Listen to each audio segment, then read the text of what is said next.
And boom. Hey. Hey. Boom. Oh, hey. Hey. Happy Wednesday, everybody. Happy Wednesday. Yes. Uh, Happy Wednesday. Maybe. Happy Wednesday. Happy Wednesday. Hump All day. I've got to say is this, and we're going to shut our mouths on it, is I'm glad the election is over. Dang right. Mm-hmm. It's over. Done. Done. All right. Now we shall move on. Yes. Yeah, it's really actually kind of nice to be on a show. I haven't felt very good the last few days. It has just rained and poured here, and it has been absolutely miserable, damp, and Yeah. ugh. So I Hmm. haven't felt very good. I don't know if I was under the weather or what's happening, but I can finally feel like I'm bouncing back. So There you go. yay. I noticed a lot of around here. A lot of the people that are feeling like that are it's a lot of the allergy issues because with that cold front that's pushed through here, a lot of mountain cedar came in. So these people that don't like the mountain cedar, I'm listening to more snippling and hacking and coughing than I've ever heard, I think, in a long time. Oh yeah. Yeah, I'm still doing it quite a bit. But it's better. Yeah. What about you, Donnie? Any allergies for you or anything lately? Still getting over a minor sinus infection, but otherwise fine. Weather here has been pretty good. It's been actually pretty nice here in Maryland. Nice fall weather. Nice moderate temperature. So not too cold, not too crazy. So yeah, can't complain. You cannot complain. I'm kind of So, jealous. It was 75 degrees out here today. That's a Oh, little warm for November. a little warm, but it's not like Texas in the middle of summer crazy. No. Yeah. Hell, we were actually cooler than that today. We didn't barely broke 70, I think. Oh my Right. goodness. Maybe I'll get that tomorrow. Maybe that'll be It nice. should be coming your way. So I hope so. I Mm. hope so. And that's funny because if Texas gets weather, the way the weather pattern usually goes, I get it in Missouri, a day or two later. It's yeah, kind of yeah. nice, Heading to It's that like I know what's northeast coming if way. it's bad weather or good weather. Yep. Follows Mm. that jet stream. Jet stream come down from the west and up to the northeast. Yep, hits me every time. So hopefully we'll get some cool weather out tomorrow. Yeah. We But should. So anyway, I hope so. I hope so. And I hope everybody is also enjoying their lovely November weather and that they're mostly over the storms. I'm sure there are a few still out there, but well, heck, we got ew. a hurricane I'm heading this done way. with So get ready. storms. I know, and I am so done with these storms. I'm just done. Oh yeah. Don't want to play no more. No more. Yeah, it's like I live in Missouri and got hit by 2 hurricanes this year. I'm like, We're sharing what's the wealth, happening? okay? I know. But I know. So I'm like, okay, that's enough, everybody. That is enough. yeah. Anyway. Well, we'll send a couple up to Donnie with like a superstorm Sandy type thing. So Right.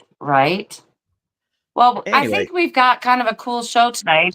Hmm. I mean, it's something that I haven't heard about a lot lately. And I mean, the stories are always great coming out of this area, and I love it. And Yeah. tonight is Randy's turn. yeah. Randy's gonna take tonight. Oh yeah. So go ahead, Randy. You better deliver us the have goods, Randy. It's all on All right. you. Yeah. So tonight we're going to the Superstition Mountains. This mountain range in Arizona is legendary, and most people that have heard about it know the whole story about the legend of the Lost Dutchman's mine. Okay, I'm going to throw a Mhm. couple of pictures up here at the same time with it because I got some pictures to go with it, but there's a few of them that you're like, okay, well, this is just a bunch of mountains. Well, it's kind of got some cool actual names for their, between a Apache Ridgeline, Rattlesnake Cliffs, and this one was one of my favorites here. This is the Praying Hands Formation. Oh, I see it. Yeah, you see what I'm talking about? Yeah. So there's a bunch of really cool formations in these quote unquote mountains. Now, anybody's been in the Rocky Mountains or in the Smokies or anything like that, these might not be what you consider mountains. These are more like rock formations that have been, whittled away over time by erosion. And I think they're just one of the, between that and a painted desert, like some of the coolest formations you could ever see. So Yeah, they are pretty cool. That is neat looking, though. Yeah, so with the Superstition Mountains, they're a range of mountains, like I said, in Arizona. They're just located east of Phoenix, and they're anchored by Superstition Mountain. It's a larger mountain that is a popular recreation destination for the residents and everything of that area. Where the mountains had various names, including Crooked Top Mountains, Thunder Mountain, Mountains of Foam. Local Native Americans have described them as superstitious about the mountain, which led farmers to the area to christen the mountains the Superstition Mountains in the 1860s. Okay. So one of the biggest legends of the area, obviously, I don't know how many people know about it, but it's the legend of the Lost Dutchman's mine.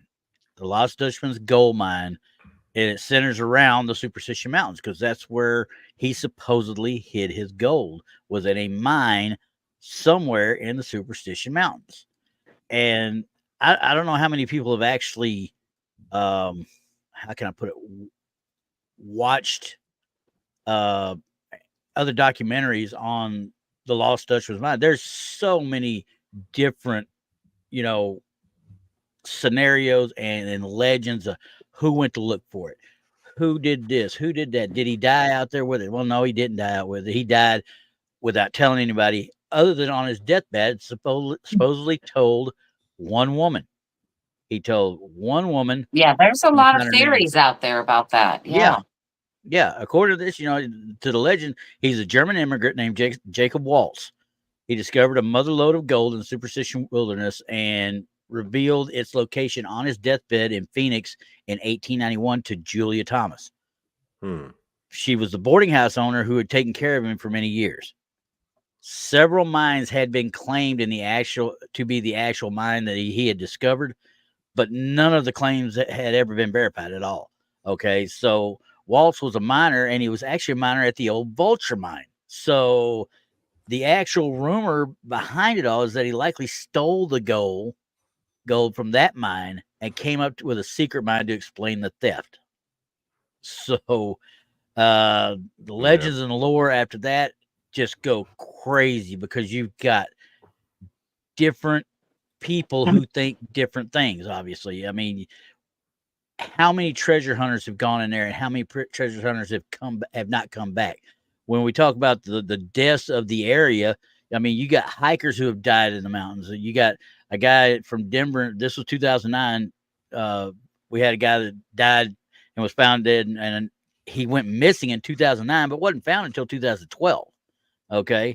You got a hiker that fell 700 feet to his death in 2022, a 21-year-old now, mind you, who had camped up on Flatiron Summit. And he literally had got up out of his sleeping bag that next morning, stepped back to take a picture, take a selfie against it, and he stepped off the cliff.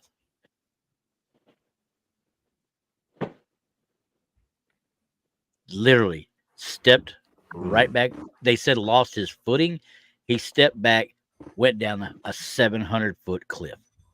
Wow. He was so close then. He must have known that he was that close. Yeah, he was trying to take a selfie.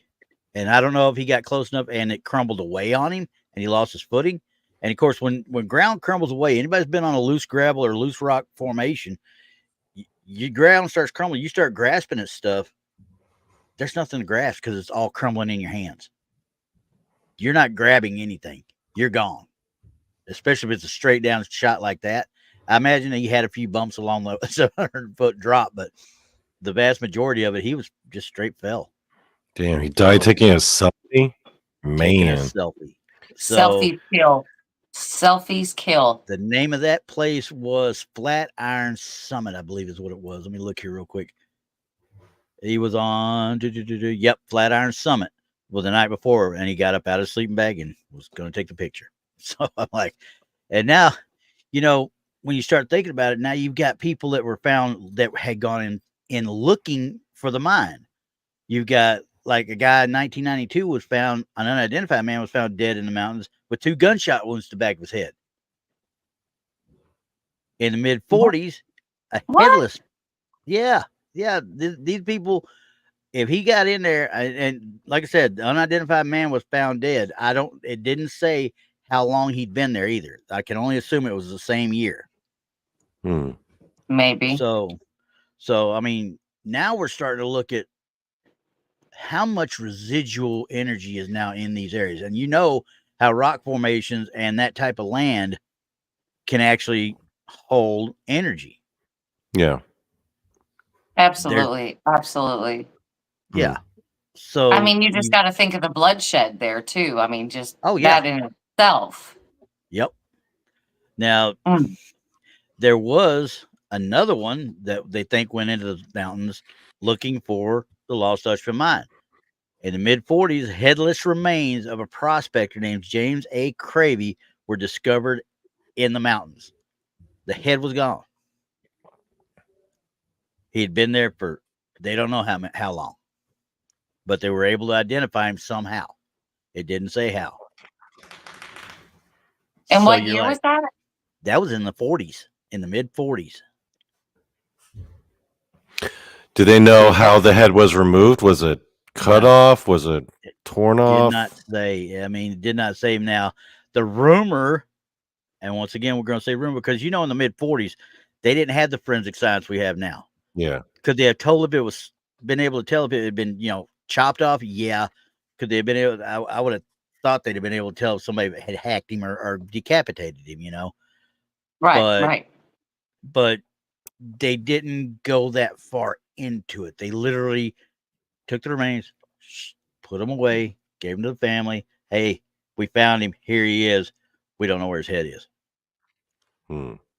Okay. So, and you remember it's also right in the middle of World War II. So, or right after World War II. So they probably just like, okay, we need to get anything away from here so we can start getting, you know, people back in this area that wanted to come vacation and get out into the countryside and stuff. Sweep it under the rug. Hope nobody hears about it. Right. So, and you know, I mean, there's still people missing out there. There are literally people still missing out there. Hikers, ones that died. I mean, you've got Jesse Capen, C-A-P-E-N. I had my eyeballs. I ain't got my glasses on, but you know, he's a hiker from Denver. He went missing in 2009, was found dead in 2012. We talked about that one. Okay. But then you got a guy named Curtis Merwith and Ardeen Charles and Malcolm Meeks. They're 3 hikers went missing in 2010 while searching for the Lost Dutchman's gold mine. They have yet to be found. They have not been found yet. And that was in 2010. I wonder if they fell down a shaft or two or somewhere in there. Yeah. I mean, think about the movie. Was it 128 hours or whatever it is? Yeah. That guy that cut his arm off, you know, I mean, but you know, these were 3 guys. That situation was somebody that went out alone and got himself in a bind and couldn't do anything about it. This is another reason I tell people, don't go out and do stuff alone. You do buddy teams everywhere, no matter what. Right. Always have a buddy team. Okay. But the dude, I mean, you had 3 guys, 3 hikers who were looking for this thing, and all of them have just vanished off the face of the earth. And you know, I mean, it seems almost I mean, that's kind of hard to believe. Yeah. Right. That all 3 of them would be gone. You know, that just, you know, unless they were, like I said, walking in close proximity to one another and then fell in a shaft. I mean, that's possible. Or one fell in a shaft and next thing you know, they all went. I mean, is that possible? Sure. But yeah, the odds are against that, you know. Very much so. I mean, somebody would have been a little bit away from the other 2.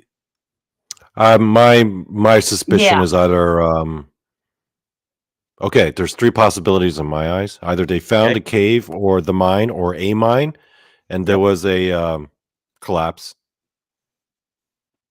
Like if they went into a cave. I mean, Mhm. groups that do could have happened. groups do get got in spelunking and deep cave diving Oh yeah. situations. Let's see where Um, is. I Right. got another one right here. Either that or, you went into that. Well, the beheading story was back in the 40s. This was more recent, Yeah. right?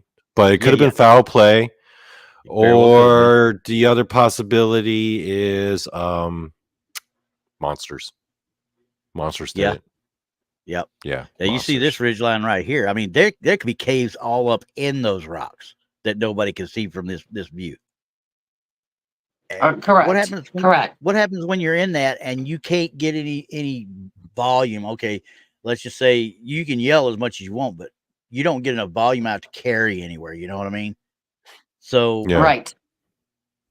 you're on your own. Even a search party wouldn't get to you for days. Yeah, if they were looking for the mine, then they would have gone deep cave diving and some groups. Exactly. And if you get caught down there, dude, It's over. you're done. You're over. You're done. Yeah.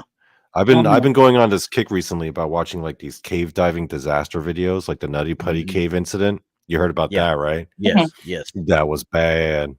And that was near civilization. They had a whole bunch of Yeah. people come out for that. Could you imagine and if you're you like know- not near civilization, you have no way of calling for help? You're Yeah. screwed. You're screwed. And I've Well, done I scuba mean, diving a lot. Yeah. Right. I'm never going to do cave diving. Never. No. Right. Do you all remember the story about it was a boys group that had gone into a cave to explore, and then they had some adults with them, and then the water started coming in to the point where they couldn't Mhm. get back out, Yeah. and they were stuck in there, and then they had to have divers come in and take them out in like One at a time. like turns. Yep. One at a Yep. time. They had to go in and get them and Yep. bring them out, and they had to go through different levels of them Yep. swimming out of that. Yep. I remember that. That was on a Yeah. show a while back, I think. I can't remember which one it was. I can't remember. I can't just either. I watch so many shows. It's hard to Oh it's yeah, hard to so many of remember those which documentary one. shows. Yeah. But So Yeah, I but remember I what mean- you're Randy, talking you've about. watched like those like cave scuba diving disaster like videos I didn't on watch the YouTube. disaster ones, but I've watched so many of the shows of people, diving in caves, and we're Yeah. going to check out this sinkhole here. I'm like, no, Mm-mm. no. I don't The do minute you caves. get out of no, Mm-mm. the minute you get out of sight, there is no help for you. Right. Nobody's coming to get you. I've seen guys do it and hook, ropes themselves, but still, you're only going 200 feet. You're barely scratching the surface for the majority of Right. that. So it's the same one where the fisher, the skydivers, those dingbats that like to jump down the fisher holes, like in Yes. Mexico. Yeah. Okay, how you getting out other than climbing out, first of all? And if you're going out there alone, who's going to be there when you can't get out?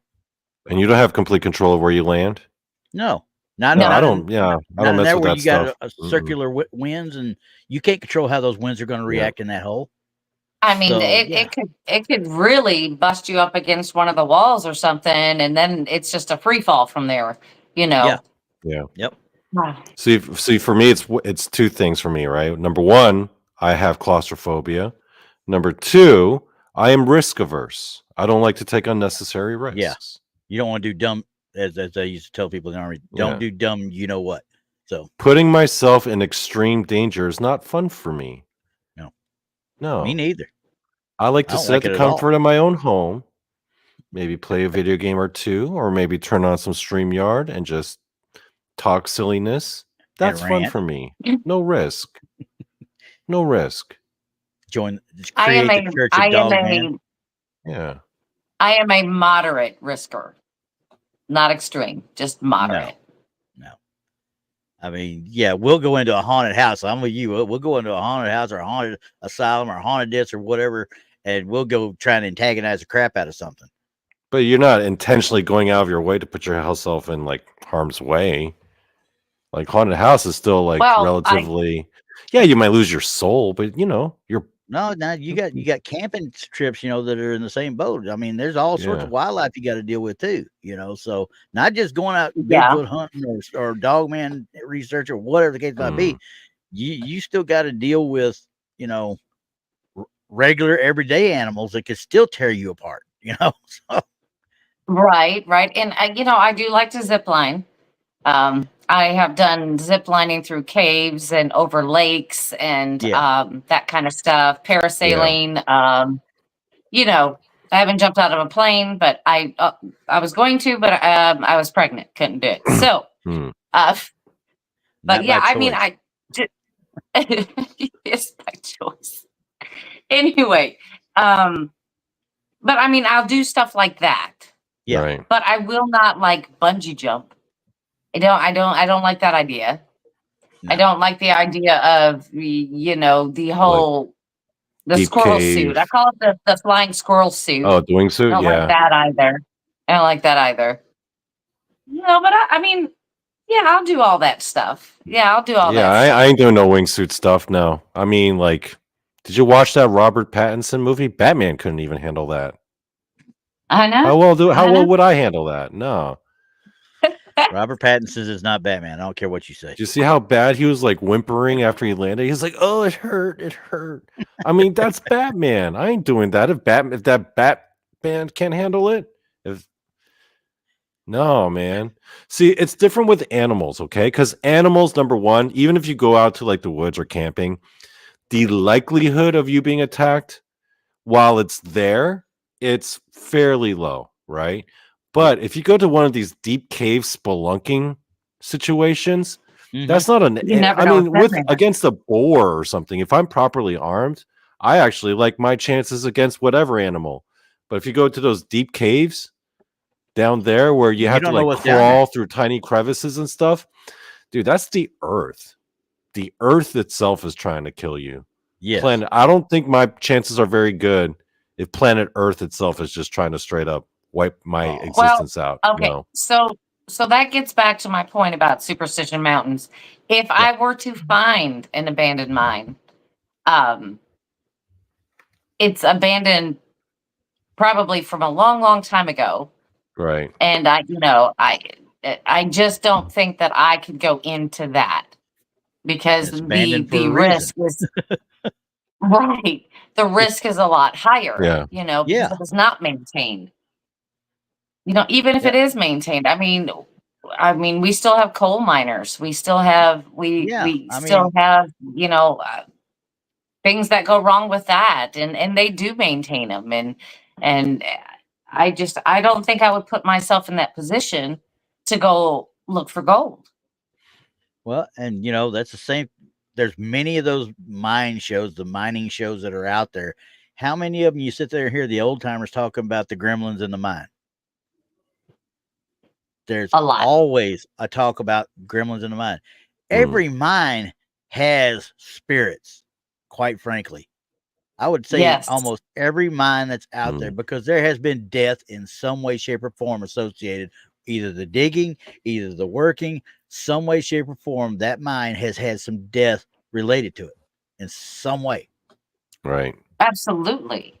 Plus Absolutely. whatever else is down there that we don't know about because of, Yeah. Hollow Earth. Well, and then us being us, and pretty much everybody in chat, we know that once a death occurs in a specific area, Yeah. you're kind of in for something eventually. Right. Maybe not right away, but eventually, you know that it's going to start happening. Well, and we're talking about the mine side of it, though. This is an area that's also steeped in Native American folklore.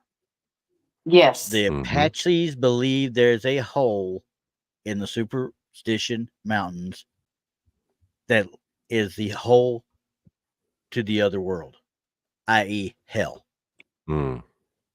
Oh, okay. So, Donny, believe going that back there's to a the portal. story we had about the literal gateway to hell, Exactly. the Huska Castle, have they found it, Randy? I mean, have they found a No. hole that they believe is it, or they're just They the found folklore? that's the Native American folklore, but you know how the way they always pass their stories, word of mouth, from father to son, and generations upon generations, so they haven't per se found it, but there's supposedly a hole that when the winds blow through it, it actually creates dust storms in the metropolitan city to the east or to the west in Phoenix. Now, how these mountains will create enough of a dust storm to actually cause problems in Phoenix, I don't know how that is. I mean, they're relatively small. Now, aren't the Superstition Mountains relatively close to Phoenix, though? I forgot, Well, like, they're to the east. I mean, but you're talking probably, I would say they're probably about, well, come to think of it, I'll bring up a map. I got a map right here of it. Let me look, see what I can tell you as far as actual distance, let's say. They are, well, I take that back. They are right outside, probably, you got Apache Junction that's outside of Phoenix. And then they're just right to the east. I mean, that's 20 kilometers. They're maybe 30 miles outside of Phoenix. Yeah, that's not that far. No. Yeah. So that tells me a whole lot. You're talking about, well, you're talking about a big metropolitan area. Mm-hmm. And then you're talking about Superstition Mountains. Yep. Does that just not scream, let's go out there and see if we can find gold? Does that not just say that? I mean, it's close. We can do it in a day trip, or we can do it for a weekend. I'm sure there's been so many people who've got to have tried throughout the years, right? Because there's that legend that's there. Plus, it's outside a major U.S. city. Well, and they try to discourage people, obviously, because they've had too many issues with people not coming back, right? Getting killed, dropping off a 700-foot cliff just to take a selfie. I mean, and I almost went ahead and put up the actual news feed for when they talked about that kid. And I was like, nah, I'm just going to leave that as is. It's just suffice to say, everybody knows a 21-year-old kid was taking a picture of himself in 2022 and fell off a cliff. It just, dang. I feel for the family, obviously, but come on. But also, like, he's one of those people who died while taking a selfie. You hear about those every now and then in the news. And you're just like, ooh. I don't even know if I could take a selfie because I don't know if I could keep the day. Now, that one over her that way, right there, that one, she's the queen of the selfie. I'm going to tell you right now. I've seen her put a 19-inch. I can do a selfie, but I promise you, I'm not doing it off on the side of a cliff. Yeah. Well, when I sit there and watch you put like a 19-inch pad or something in your hand and actually take pictures of everybody, it seems like she works those fingers around, and I'm like, my stubby fingers can't get around one phone. What the hell? Yeah, I never. Well, the selfie game is a struggle, and I'm going to say why, because the phones seem to be getting bigger every year. It's like every time they come out with a new phone, it's bigger, right? Next thing you know, we're going to be carrying around like a TV screen. Well, that's what selfie sticks are for. Well, that's true. See, and that's just carrying around something else. That's just too much to handle. I don't want to do that either. But I've learned how to do them fast, quick, and then there's not a whole lot of messing around with it. Yeah, I just knock them out and be done. But I imagine what happened is that kid lost his footing, or it gave way underneath his feet. That's my bet. Is he when he was standing up, he was doing this right here, trying to get a good picture of the the landscape behind him. You know what I mean? Right. Kind says, I'm going on a tour of Chaco Canyon, taking a private side trip to Sedona. Maybe I'll add the Superstition Mountains to my itinerary. Might as well. Oh, if you do, send us pictures. Send us but no selfies, please. No selfies. No selfies on top of the 700-foot selfies. No, don't take selfies. No. Yeah. Unless you're on flat ground and you're sure of where where you're stepping. That's it. That's one of the biggest things. Let me see here. I got one here. I'm going to try and share it here. I mean, I want to put that out there, though. That's pretty cool. I want to put this out here real quick. If anybody in our chat or listening ever goes to one of these places that we've talked about, please take a picture, take a selfie, as long as you're safe. Yeah. Let us see that. Send it to us. We'll put it on at the beginning of the show. We'll show everybody, hey, so-and-so was at so-and-so place. That would be cool. Let's see here. I am trying to find. I thought I had a picture of. There's a picture from. I think it was Arizona Route 88. It goes up through Apache Junction and such, and it looks It almost looks like you're looking down from when you ride burros through the Grand Canyon. Mhm. Yes. They tell you don't trust the burro. Don't worry about what you see. Trust the burro. He ain't gonna let you fall. Type thing. That's what it looks like. The picture looks like you're looking over the edge of it, and if it had been an IMAX, you'd be going like that, wondering what's going on. See, I think I'd be scared. you know, yeah. Oh yeah. Very much so. riding down in there with one of those. I definitely would be scared. I'm pretty Sparky sure says, I would. just don't be going to Yellowstone, hopping the fences, and doing selfies next to the boiling holes. Yeah. Yeah. Or the But anyway. buffalo, bison, whatever. Yeah. Just don't do that either. Elk, No, I want more people to do that because I love watching videos on YouTube of people just getting completely flung in the air. That's what I'm here for. That's what the internet is for. We need more videos like that. Thing, when they jump them when they're on the boardwalks and stuff like that, I kind of get a little bit, kind of watch out for that. But if you're out in their area trying to get your picture taken around it or whatever, you get what you deserve. I call that the Darwin Award. I'm waiting for you to be cleaned out of the gene pool. Yeah. Okay. Yeah. It's process of elimination. That's what I call karma's side gig. Yeah. There you go. Yeah, if they, sometimes I imagine if T-Rexes were still around, and if like a Tyrannosaurus Rexes were like wandering around Yellowstone Park, some idiot's going to walk up to it and try taking a selfie and just get got. That's going to happen. Oh yeah. Without with absolute certainty, some moron is going to run up to a T-Rex, try to take a selfie. T-Rex is like, oh, that's cute. Decides to take a chomp, and that's a wrap. I forget that. Who was it? There was one that somebody said that a person is smart. You get people. You get a person. A person is smart. People are stupid, though. I don't know. I don't know what people think that this type of thing can't happen to me. Oh, it's cute. It looks cuddly. I don't know what they're thinking, but it's all wrong. These are very volatile places, such as those steam holes and all of that. Don't get close. No. There's a reason why they have right. Don't approach any wild animal for a selfie, man. That's just not right. The only wild animal I would ever approach for a selfie would be a capybara, and that's it. That's it. I wouldn't even do that. You're right. Cute. Or maybe an otter. They are cute, and they have no natural enemies. They're really not scared of nothing. They'll just fall over and let you scratch them. Yeah. Most generally. But there's always that one that has an attitude. Right. That'd be my luck. I get the guy that's got the attitude. Yeah, they have Randy, no natural enemies. Yeah. So I gotta ask, you looked into the Superstition Mountains. Let me ask you, is there any cryptid action going on there? I tried to look up some stuff about it, but there isn't anything. Well, now don't get me wrong. There's rumors of aliens. There's rumors of aliens. There's UFO sightings, Wendigos. Okay. Obviously, we're talking about folklore of the Apache people and the Native Americans in the area. I mean, when we're talking about that hole to the lower world, I found out where I was looking again. They call it the hole is the entrance to the lower world or hell. And when they were talking about the winds blowing, the winds are blowing out of the hole. I read it wrong. It wasn't that they blow through it. They're literally blowing out of the hole according to their folklore, which would cause the major dust storms.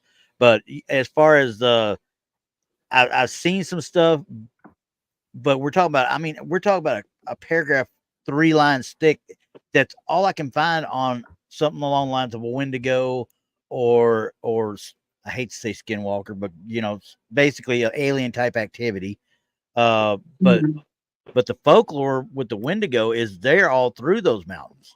You cannot trust, according to native folklore, you can't trust any animal because it might be, especially if it's got a little bit funny look to it, it might be a Wendigo, and they don't want you to have any issues with it attaching to you and going home with you. So I'm wondering if it's less Wendigo and more shapeshifter. Well, they're basically a Wendigo is a shapeshifter though too. I thought a Wendigo was a spirit that inhabits a person that leads them into madness It's, and the cannibalism. way I understand it from what the Yeah. Native American thing said for this write up on it was it was a shape shifting demon. Oh, Could take the like, shape of I hate to call it a demon, but that's the word they used for it was a shape shifting demon. mhm. I've heard what you've heard, both the spirit, that Yeah. can overtake and possess you, Mhm. and I've also Yes. heard it could also take the shape of actual wildlife of the area. But there Well, was always I mean, something because wrong about it. Mm. well, we're talking about two different things. I mean, are we talking about a shape shifting demon who has never had a human body on Yeah. Earth? Yeah. Are we talking about a human that has been possessed by a demon? Or are That we talking about shapeshifts. like a skinwalker? And see, Right. that's why I didn't want to use the word I don't know. skinwalker, because to this day, I still don't even truly understand what a skinwalker truly is, because I have not watched any of the shows. Oh, I don't watch any of the background on it. Now, Wendigos are through all the folklore of every Native American tribe.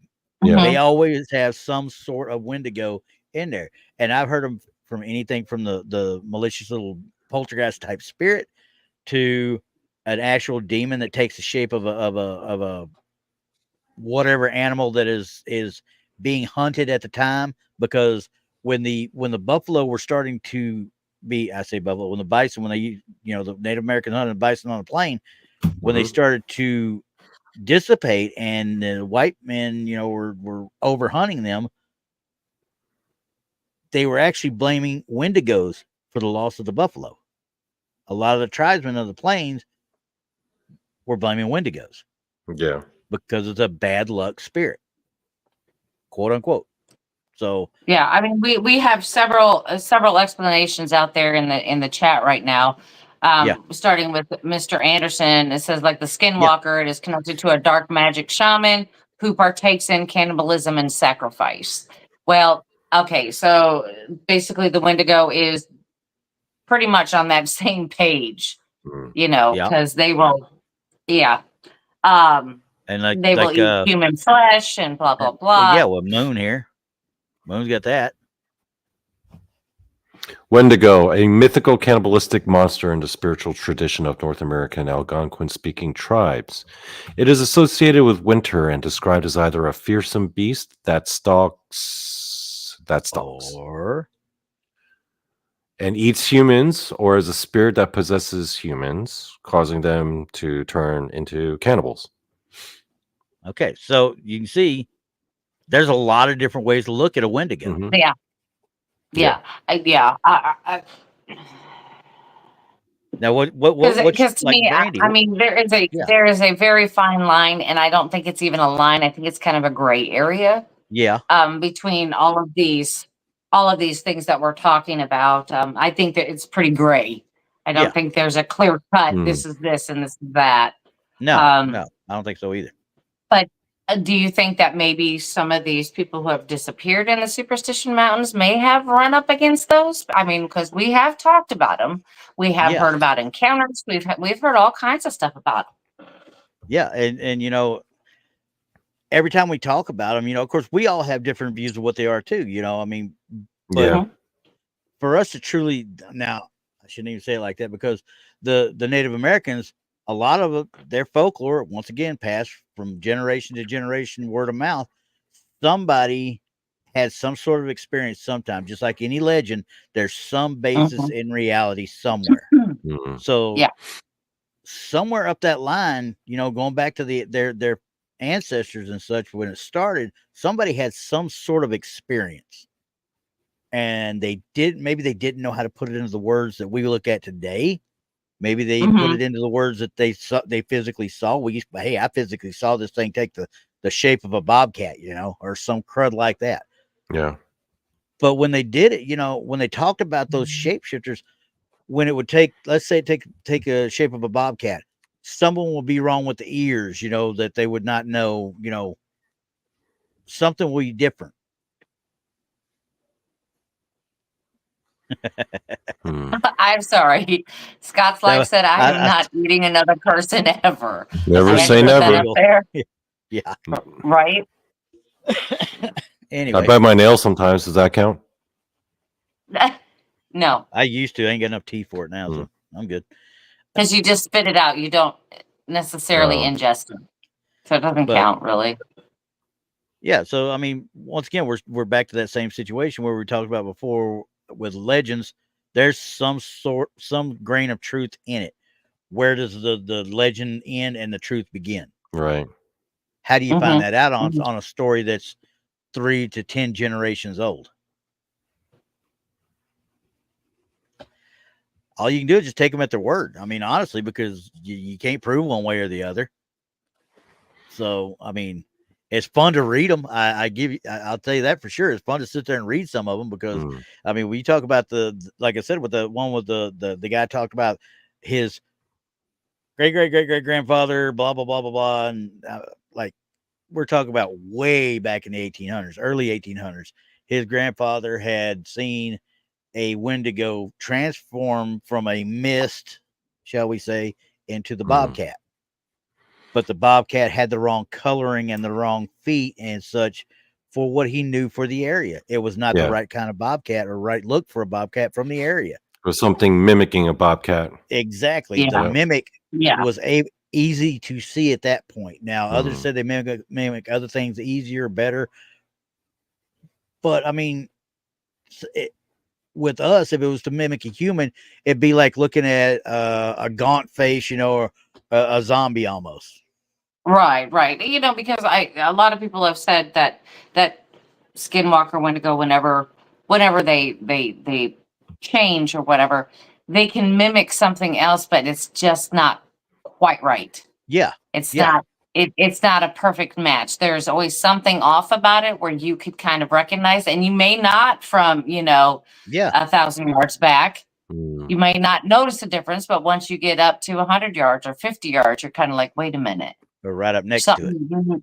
Yeah, there's something not quite right. And I'm sure that they could probably mimic some things easier that something they see every day or whatever. I mean, something that is well known to them. But yeah, there's always something off. Yeah. I mean, and it's I always thought about it too when you talk about it, you don't notice it until you're close enough to it to actually see the little things that are wrong. But by the time you get to that point where you can see that, it's already too late. It could easily take you right then and there. So is it doing it just to bring somebody into it or something into it so it can either jump from this into something else? And we're talking about one entity that becomes two different things. The shapeshifter, then it becomes an entity that could possess somebody. I don't know.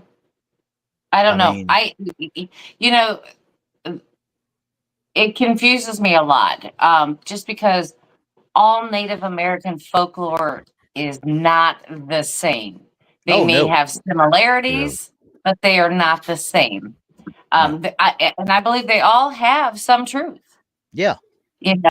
I believe there is some truth to all of it. I just don't know what is actually real. And I mean, we're never really going to know, I guess, until we're done in this lifetime. But I mean, there are just similarities, but you just don't know what ones are real and which ones are not, because I believe there's some truth in there.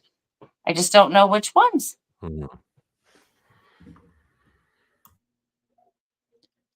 So, y'all think shapeshifters can mimic a Bigfoot? Little Petty ass. Asking for a friend. Possibly. I mean, possibly.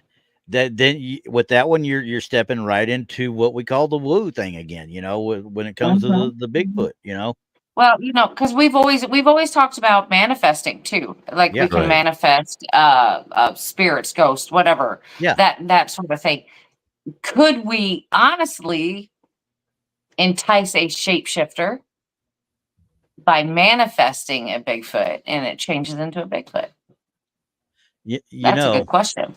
Normally, about right Because now, that's what we want to we see. hear a nice big mack, mack, mack, mack, mack. Oh, You know, Donny Cho, meme of the week. okay. Are Uh-oh. you ready for speaking of Uh-oh. shapeshifters? Are you guys Yes. ready? Yeah. Yeah. All right, Hold here on. it is, Randy folks. didn't really go into that so much. He just kind of went and then took the. He didn't even Hey go guys, into you know it. He what? didn't You know even give what people though? to catch up. Somewhere out there, Paul is being horribly startled right now. Yes, he is. Yeah. He's sitting Yes, at he that is. banquet tonight going, Yeah, oh, he's at a banquet. crap. And he's gonna like jump out of his chair. He's like, Wait, "What let's the see if he hell?" texted us. He might have texted us. Hang on. Yes, we did mention that his son Yeah. had a banquet this evening. That's why he's not with us. And yeah, he's being startled right about that. And I hope it's like when By the the whole way, room's quiet, they're having before speeches or something. before I show the meme, I just got to answer Randy's question. If a What question? skinwalker turned into a Bigfoot, what would happen is Bigfoot would come along, the real Bigfoot would come along and tackle that faker and claim copyright infringement. It's like you can't be stealing my sauce like that. Yeah, Skinwalker. exactly. I mean, yeah, Skinwalker, you Yeah. go back to your channel, leave my Yeah. channel alone. Yeah, turn back into Yeah, a dog leave man, this you one alone. poser. Yeah. Yeah, leave this one So alone. how long am I supposed Okay. to do the meh before we did that? I don't. All I right, you don't guys listen. ready? Here it comes. Well, you got to lead into it. You got to. Okay, so we got on the left, we got Dogman. On the right, we got Werewolf. And then we got two Asian guys being like, all y'all's look alike to us. All y'all's look the same. And you know what? As an Asian American, I get to make that joke. And I am absolved of any criticism. So there. You know, I could sit here and listen to Michael J. Fox in my brain right now and Teen Wolf going, what's that supposed to mean? Yeah. Well, you know, because we've had discussion of, I mean, for years now. What is the difference? And yeah, we get the whole. I keep saying the answer, but everyone keeps changing ignoring me. I have the straight answer. A werewolf is going to have clothes like ripped jeans, like the Incredible Hulk, and Dogman's going to be buck naked. Because no one's going to strip naked and then turn into a werewolf. It usually just comes up out of nowhere. We're just like, oh, damn, full moon. And then they turn. And then their jeans get all torn up and they'll have like shreds of clothes. Come on, I've solved this question already, guys. I am saving my brain cell on that one. Dogman is always completely buck naked, right? That's why. Unless the guy knows he's going to turn into a werewolf, then he takes off his clothes because maybe he's got some nice clothes and he doesn't want to waste them. Well, is it kind of like the Scooby-Doo werewolf? Is that what you're saying? It's like the Scooby-Doo werewolf that runs around in half clothes? Hey, look. Well, in this case, this is a bad example because they're both naked. But yeah, Dogman's always naked. He doesn't have like hot pants on or like, you know, jean shorts, jorts. You should have used like the Scooby-Doo version of the werewolf. That would have put us right in our spot. Yeah. I mean, come on, guys. I already figured it out. Werewolf is going to have some piece of like human clothes, or maybe like a watch or something, or maybe like a half of a sneaker, or maybe he's got what's left of his sock wrapped around his ankle or something. Yeah. Then you know it's a werewolf. But if it's completely buck naked, Dogman. Yeah, but then again, once again, bad example you had because you had a werewolf that was buck naked. Unless the guy strips naked before the full moon, knowing he's about to transform. But that guy's just that's weird. That's creepy, dude. I mean, okay, you need to go back and watch Harry Potter's because there's certain things that they can take to control it. You know that, right? Exactly. Right. Yes. Was that Professor Lupin? Yep, it was Lupin. Yep. Sure was. Professor Lupin. And ask me how I knew that. I don't know. It's just useless information that I retain. Because Harry Potter rocks. I don't care what anybody says. He does. Yes. I read all the books and watched all the movies, and I rewatch them every so often, usually around the holidays. Yep. And I read the books before I watched the movies because, quite frankly, I'm glad I did because the books have so much more that the movies couldn't actually fit in. So, but they did. I mean, they did as much as they could in the time frame given. oh I mean, yeah, they really did great I with was those glad they movies. did take the last one to make it 2 movies. I am glad they did that. Yeah, because that was tough. Mm. That was a Yeah. lot of information just for Yep. it to be slammed into one movie. Yep. So All right, anyway, let's get I us back digress. to Sorry. Superstition Mountains. Sorry. Superstition All right. Mountains. Let's go back. Superstition Okay. Mountains. So Superstition Mountains. the Apache legend about the hole to the lower world or to hell or everything, there's actually rumors about or things about legend. I shouldn't say legends, but the folklore has that sounds come out of the hole as well, and they come from the mountains. Now, if we were in the mountains, obviously we would probably hear the whining of the wind and think it's just nothing but wind going through. But their view of it was that is the sound coming from the hole, which is the spirits trying to escape and come back to them. And there's been a couple of them. I mean, the Apaches, the Apache elders that are there, I shouldn't say there now, but the Apache elders that have spoke to other colonists and such, they get in depth about what certain spirits coming out of the mountains sound like. And like you hear the, and it's like, oh, that's a, let me see. I don't think I have I don't have the actual write up in front of me, but that's this kind of spirit, or and the whistling and the moan through. They have names for every single sound because it's a different spirit to them every time. Okay.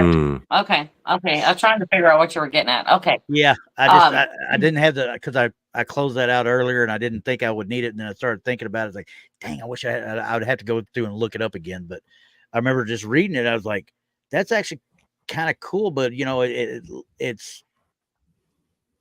kind of mirrors, the way we see, like y'all when you did the castle, the Gateway to Hell, the different feelings about the sounds coming out of that hole, the way people look at it, they look at this the same way. So now you got 2 different cultures on 2 different sides of the world with essentially the same story. Other than the fact we just can't find where the Apache one is. Right. Well, depending on how deep some of these holes are, and if they have, like in the mines and stuff, and if they have, like air shafts, just air shafts, not mining shafts, but air shafts down there for them and things like that. I mean, I guess they could create the sound too. Depending on how the wind was rolling around. I mean, you could have whistling, you could have, it sounded like people talking, moaning, I mean, you could have a whole lot of that.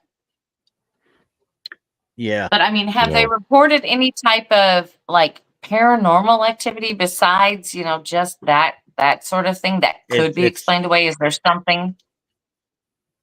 Not really. It's always been personal. Of course, there's no pictures at all. I couldn't find any actual evidence per se, but it's just been personal experiences. Now, there have been people who have gone out and camped that have had experiences, but not cryptid style experiences, but something was watching us in the camp, but there's nothing anywhere around, obviously. But they could feel the eyes on them. You know what I mean?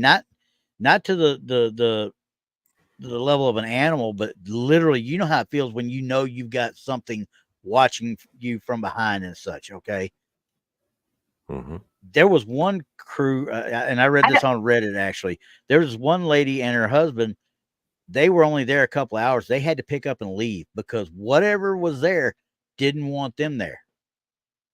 And it wasn't throwing rocks. It wasn't doing. It was doing poltergeist style activity, making their stuff go all over the place, throwing clothes. It's like, hey, we're in the poltergeist house and we can't stop it, but we're outside. So they were gone 2 hours later. So well, I just don't think anybody's looked hard enough. I don't think they have either. I don't think they're looking for that type of activity out there. I mean, people have investigated there, right? People have gone for No, like paranormal I cannot find investigations. anything where people have done an actual paranormal investigations. Hmm. They literally No, they go out there I looking for the haven't stuff of either. the mine. Yeah, they're looking for the mine. They're looking for cryptids or the skinwalker / alien, because there is aliens. The UFO, I won't say UAP, but there's a lot of UFO experiences in that area too. I But imagine there would Yeah. be. yeah, I imagine there would be. I just because of the rock formations and things like that. I mean, we have to go back to Skinwalker Ranch. Look at yeah, the rock formations and everything that they have near that, and Blind Frog Ranch, and yeah. the what is the other ranch? There's another ranch out there. I know what you're talking Anyway, about. they're Yeah, all having the same type of activity. yeah. I I can't But remember if it's called the something has to Anderson be kind Ranch of or drawn in there, something. right? Right.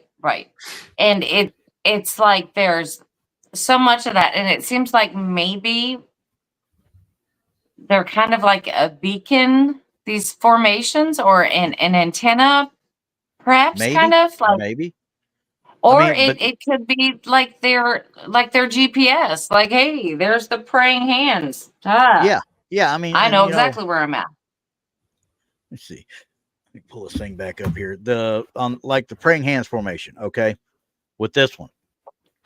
All right, now Hmm. I don't know for sure if that rock's a porous style rock, but the way I understood it, this was created by volcanic activity and not through the how can I put it, the tectonic plates colliding and creating the mountains like with the Rockies. Yeah. I was under the impression, and I'm gonna bring it up just to see if I can find it real quick again, that it was created via actual volcanic activity long ago, obviously. Hmm. Let's see here. I'm going to look. Okay, here we go. Mountains once known in Spanish as Sierra de la Espuma, Foam Mountains. Maximum elevation 6,200. And now they're federally designated. And it does not tell me on here. I thought I saw it, but I don't see it on here. But, with Foam Mountain, oh, here we go. Yeah, it's tall. Superstition Mountain itself is tall, eroded volcanic remnant. So these Okay. are volcanic, which makes me think along the lines of a couple of million years from now, this could be what Yellowstone looks like. Possibly. Yeah, I mean, you never know with the earthquakes and everything else going on with those. yeah. I mean, shoot, even here last week, and it was like Friday or so. I can't even tell you when it was, but we had a 3.7. Yeah. About 100 miles from here. Hmm. It's on that New Madrid fault line, but Yeah. it's hard to say what this place is going to do. I mean, eventually those plates are going to connect at one point, and then Yeah. all they're going to do is push up and create new formations and stuff. Yep. I mean, because right now they're just kind of moving together. I mean, there's going to be a big earthquake here. It's not a matter of if, it's when. Yeah. And Same thing with Yellowstone. There's going to be a big explosion one day. We just don't know when. And it's like like, what makes it scary here where I'm at is because of the Mississippi. Yeah. And the earthquake that happened here was very close to the Mississippi. The epicenter was super close to the Mississippi. So that makes it even scarier. Yeah. But I can imagine that, and it's hard to tell, but I think that the whole layout is going to change, depending on how and if these things split due to the earthquake. But the formations, I mean, heck, we could end up, in Missouri looking like, like New Mexico or southern Colorado, a very dusty, rocky type of environment. It's just hard to say. Yeah. And when you talk about the formations and stuff that you're talking about for Skinwalker Ranch, Mhm. do they look like the same style of rock as what we're looking at with the Superstition Mountains? They kind of do, yeah. They So kind of we've do got an from the iron aerial base. view. From the aerial view that I was Yeah. looking at, they kind of look like that, yeah. So we're talking about probably a little Because with it being a volcanic. they're very abrupt. Yeah, they're Yeah. like very abrupt. They're not they don't build into that. They're very abrupt. They just come out of nowhere. Yeah. So Yeah. you know, so yeah, I mean, so we're talking about probably mountains and formations that have some sort of iron base of some sort in them that could easily be that beacon that you're talking about. They Could are be. able to zone Like in I on said, it. Yeah. it could be like an alien GPS, you know. Could be. You know, it just could be one of those things. It's just kind of like, well, take a left here and you'll end up at the praying hands. You Yeah. know. It's like turning at the fork of the road. When you come to the fork, turn left or turn right. You know, it's just you just got to figure. I mean, could it be that? Absolutely. I mean, but it's ever changing. And Oh, wait. and speaking from an alien's point of view, we don't know how long that they live or what Yeah. you know how they deal with time. I'm pretty sure it's not like us. They deal with kinda time like- differently. So I kind of like what Mr. know. Anderson said there, you know, about the skinwalkers too. He says poltergeist is a good word to describe a skinwalker. I think the way they disappear sometimes in the middle of a field, but can interact with the physical. Yep. yeah. I mean, Yeah. And you know, poltergeist activity is basically chaotic energy. yeah, And that's exactly what it is. you know, that's what a skinwalker is out there to do, is to create chaos. Period. So I mean, yeah. like I said, so here's my question, because like I said, I've never watched the show. I don't really deal in the skinwalker side of it. What are they saying that skinwalkers are supposed to be? Who they, you mean as in like the Native As in the Americans? show, no, as in the show. Oh, Skinwalker Oh. Ranch. They don't. They don't. Okay, so They it's do open to not. interpretation. No, yes, they do not. They do not say this is exactly this or this is exactly this. They'll tell you like, okay, so they had a cow that had passed, and they go out there Yeah. and they check on it. They can't figure out why, but that has radiation coming off them. Whoa. Now they're not going to say that they were baked by alien activity or anything Yeah. like that. They're just going to say that this is the scientific view of what's happening with it. But they never put a word to say that, okay, that's aliens. So wait, so that's they found cryptid, they found a like a mutilated cow with radiation coming off of it? yeah, they had And a dead cow that had radiation. And it was like, yes. and all the wounds were all, I'm guessing, were all like surgically done. No, it wasn't there like was torn up or anything. no, it was just out there, and it had no reason why it was out there. Because normally, from what I understand, now I'm not a cow person, but from what I understand, when they have a cow that passes away within a herd, they will have the herd surrounded. It usually stays around it. It's kind of like a mourning process. This thing died alone, away Yeah. from everything. Nothing came to it at all. It's like But it had everything you knew to radiation. stay away from it. Yeah. Definitely Yeah, they aliens. knew to stay away from it. Yeah, radiation, So, aliens. I mean, Yep. 1,000%. I mean, and like, 1,000%. I don't know how close this place is to any military black ops sites or facilities or whatever the case might be. So Skinwalker Ranch. I mean, it's in Right. Utah. It can't be that far. Now wait a second. You got to think about it. You got Dugway, you got Tooele, you got several different areas in Utah that are used by the government Yeah. for testing, just straight out testing. I can tell you straight out. And it was chemical weapons Yeah. depot for many years. Mhm. So Or it could be So- aliens. only reason I know that is I because don't I know. inspected it many times. So Oh. Yeah. You got firsthand experience. But you know, with the Not with the aliens, with the chemicals. Oh. I mean, but you're talking about Salt Lake City, you know, all the salt lakes basically out there. Salt flats and everything. Mm. Yeah. Yeah. I mean, could that be creating some of what's happening? I don't know. Maybe there. Yeah, maybe there. But that's Yeah. still, Yeah, because I don't know if that would, I don't know. would account for what's going on, what has been reported at Superstition Mountains. Because once again, we're in a situation with Superstition Mountains, though, where this is mainly almost all folklore and legend. I mean, honestly, there are Right. I did hear one account about Superstition Mountains from like a podcast a while back about a guy who was like camping there, and he came upon like a campfire like in the woods. You know, he went through some bushes and he found like a whole bunch of Native Americans dressed in like traditional warriors garment sitting around looking all somber. And then they looked up and noticed him, and then he hid back behind a bush, and when we looked again, they were gone, like as if they were like an apparitions of something.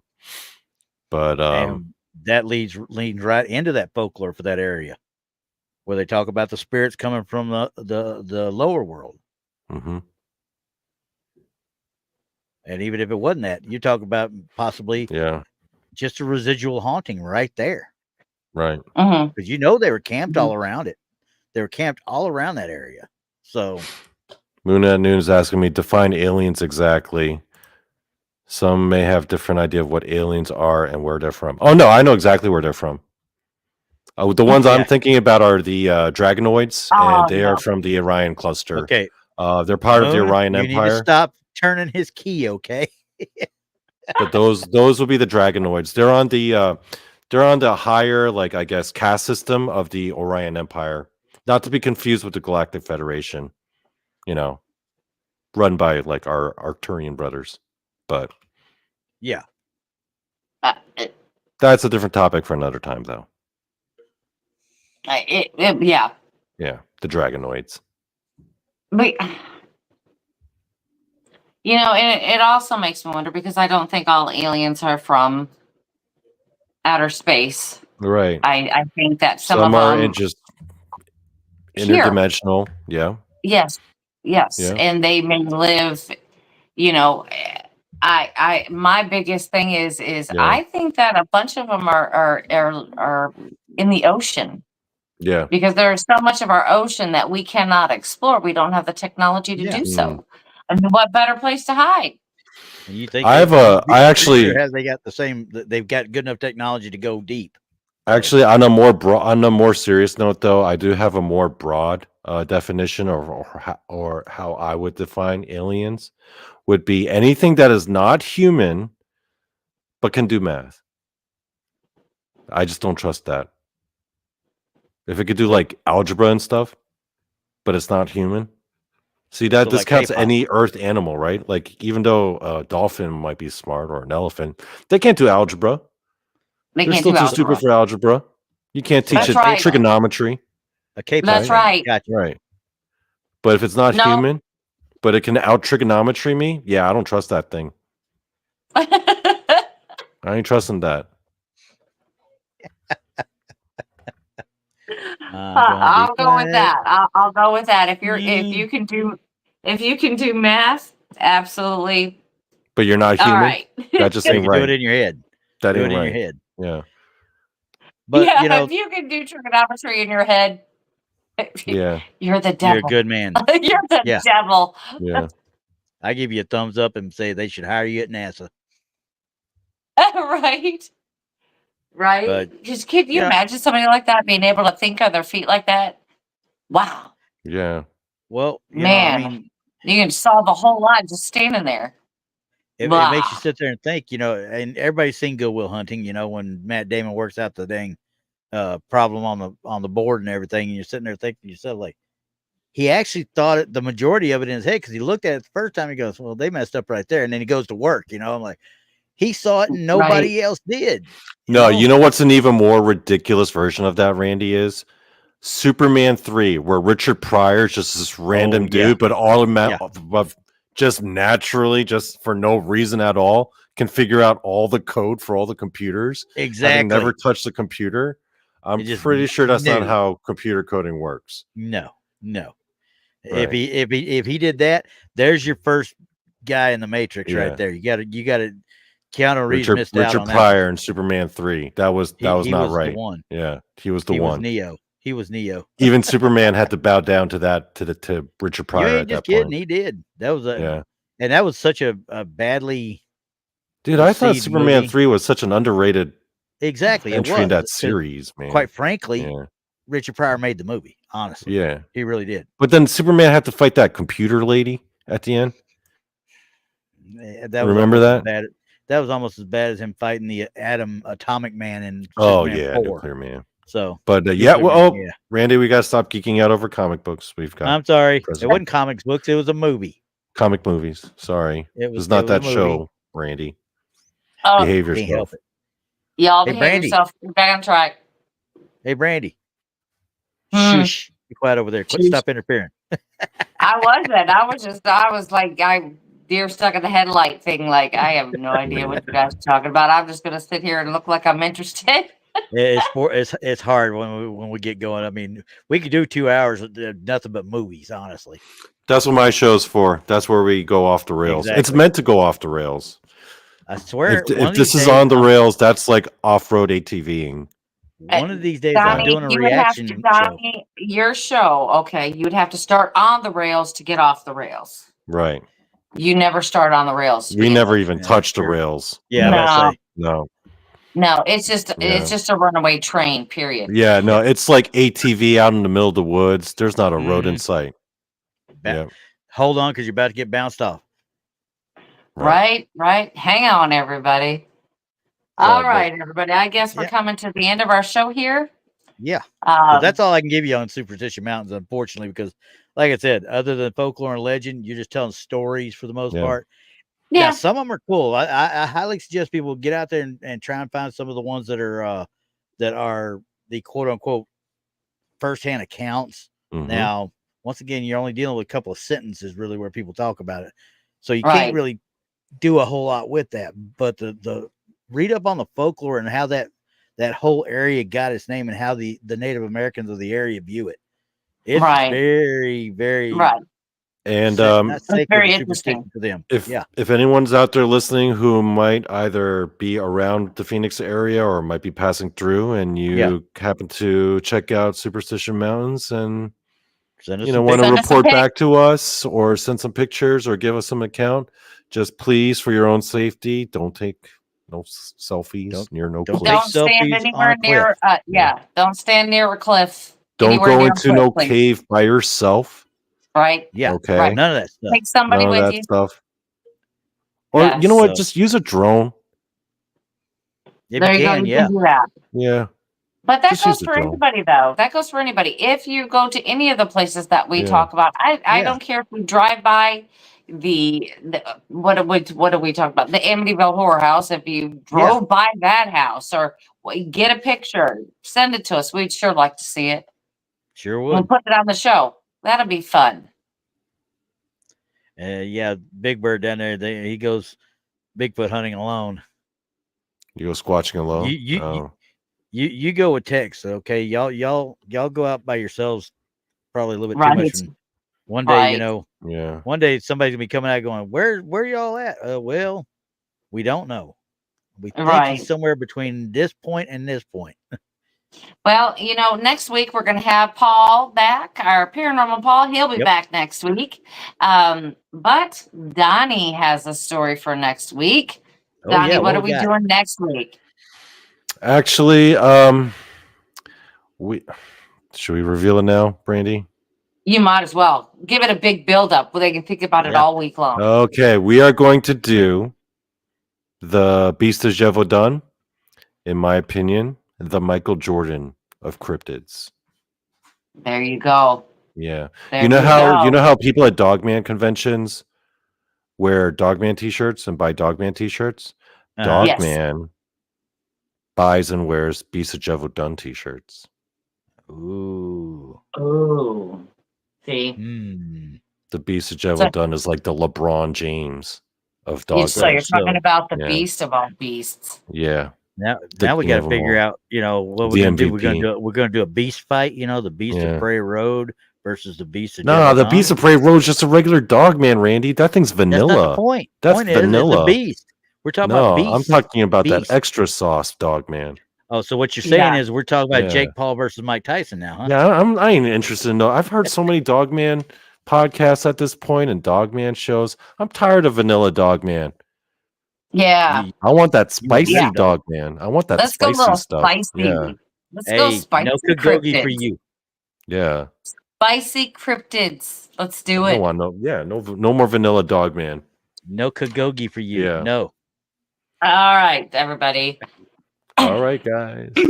All right. So we'll catch everybody Wednesday and Thursday night on Blondes and Booze. Saturday night at 8:30, it's Donny Cho Says Stuff. Don't forget to tune in on that. Randy and Gilbert and I will be back on Sunday at 5 p.m. Central for Truth or Tinfoil. So don't forget those Yep. shows. Paranormal Paul does come on, what is it, Tuesday afternoons? 1 Yeah. o'clock. Tuesday afternoons at 1 o'clock, and he also comes on Saturdays at 7 p.m. Central, so you can catch him on his channel too. So good night, everybody, and we'll see you next week. Bye. Bye.